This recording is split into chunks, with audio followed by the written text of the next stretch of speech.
साम्राज्य, सामान्यांचा असामान्य आवाज।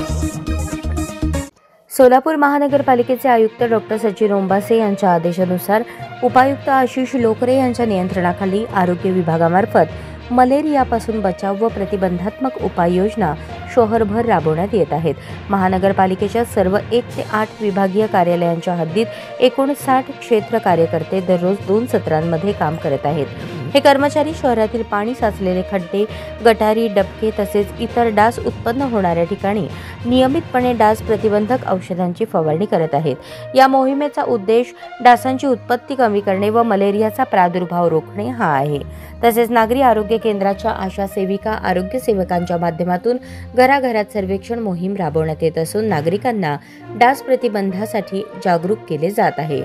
घरातील पाण्याची टाकी, फुलदाणी, कूलर, पाणी साठवण्याच्या भांड्यांमध्ये पाणी साचू न देण्याचे आणि नियमित स्वच्छता राखण्याचे आवाहन करण्यात येत आहे।